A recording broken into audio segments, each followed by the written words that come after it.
I am a legal advisor working a 9 to 5. From Monday to Friday, from 9 to 5, I am working at my job.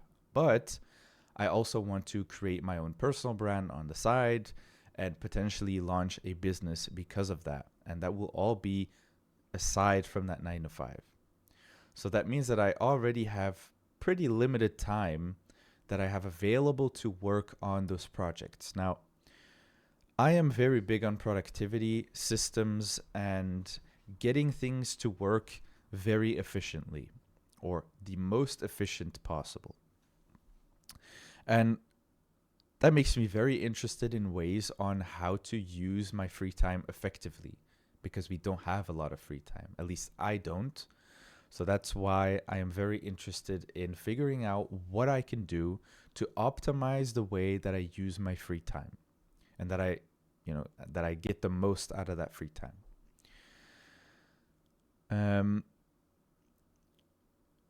with that, it's important to think that you can divide your time or your days into three parts, right?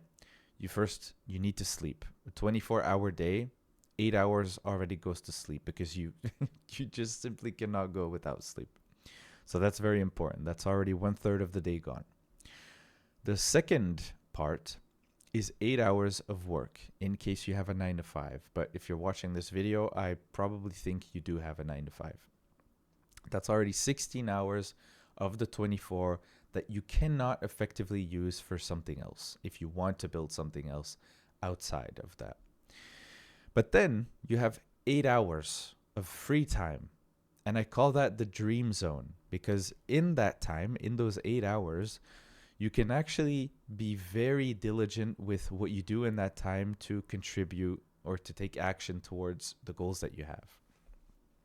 Depending on how you approach them, of course, because if you fill them with scrolling Netflix and video games, which you could do a little of, right? You don't have to work on your projects and your goals like those full 8 hours. But if you just fill them with that, of course, you're not going to make enough progress towards your goals as you would like because you're not using your time effectively. And in this video, I want to give you 3 tips that you can, or 3 steps rather, that you can go through to actually use your free time more effectively. The first thing is action-based goals. You need a goal, right? Whatever it is you want to do with your free time, you want to do it because you're striving towards a goal, whether it's going to the gym because you want a fit body, whether it's launching a business because you want more money, whether you want to write a book because you want to let your intellectual juices flowing. That is the macro goal, the big mountain that you want to climb. But in order to climb that mountain, you need to take steps towards it. You can't just jump to the top, right? And so those steps are action-based goals. You're basically going to give yourself daily or weekly actions that you can take that contribute directly to the end goal, the macro goal that you have. That is the first step to using your time effectively. Because if you don't have a plan, if you don't have a goal, you're just going to waste a lot of time because there's no direction to what you actually are doing with that free time. So that's the first step, very important. The second part is planning, because you can set all the action-based goals that you want, read 10 pages a day, meditate 10 minutes a day, go to the gym 4 times a week, whatever it is, as long as it's an action-based goal.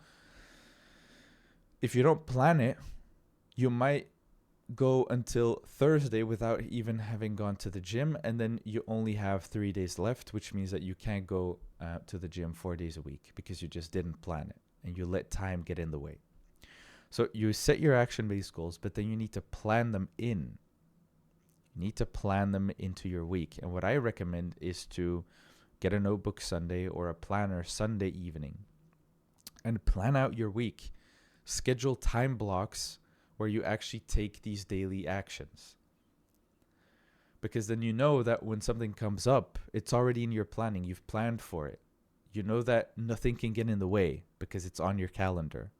It's like an appointment to go to the dentist or to the doctor or to the hairdresser. Once you plan it, you know, okay, that time I'm not available because I'm doing this. That's the way you need to approach your goals, because otherwise, like I said, you will just float through the days and you probably won't get to it 50% of the time. And that's not what you want. So, the second step, planning, scheduling time blocks in your week to actually accommodate these actions that you want to take.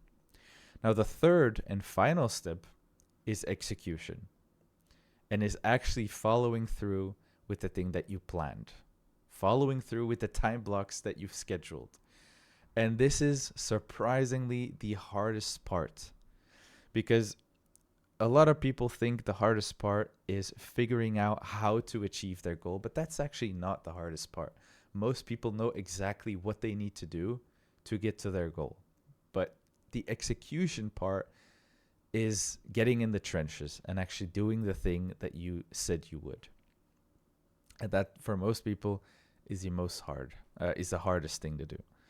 Um, and you do that by relying on self-discipline, not motivation. That's a very corny and general statement that you hear in the self-improvement niche nowadays, but it is true. Like, you either love it so much that you just do it naturally, or you rely on self-discipline and willpower to follow through with the plans that you set for yourself. You can go either way.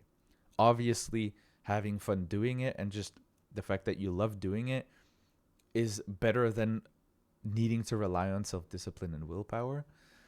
But you could go either way. It's possible. I've done it. I can tell you more about it, but that's probably for another video. You can do it. You just need to pick one, depending on the goal that you have. And so what I want to say with that is that you don't need more time outside of your day-to-day responsibilities and your job. You just need to make more effective use of the time that you already have, which is this dream zone, this 8 hours unaccounted for. And once you do that, once you're able to plan around that time, it becomes pretty easy if you do it consistently. Because you don't need 15 hours a day to achieve your goals. Obviously, the more time you spend on your goals, the quicker you will achieve them. But it's not a necessity to like have a second full-time job on top of your full-time job to achieve your goals. You can take little steps, but just be mindful about the steps that you take and the actions that you take. Plan them, plan for a certain goal, reverse engineered with actions. Because that's the best way to guarantee that you actually get there, is to not just float in time and space and just hope that it will happen anytime, because of the random actions that you take. You need to plan for it. So I hope this step-by-step plan is going to help you a little bit. I know it's not too comprehensive, but at least it's something to get started with. The action-based goal as the first thing, with the macro goal in the back of your head, planning around it and setting time blocks, and then just executing on it. And you rely on that. You rely on self-discipline for that. Would be my tip.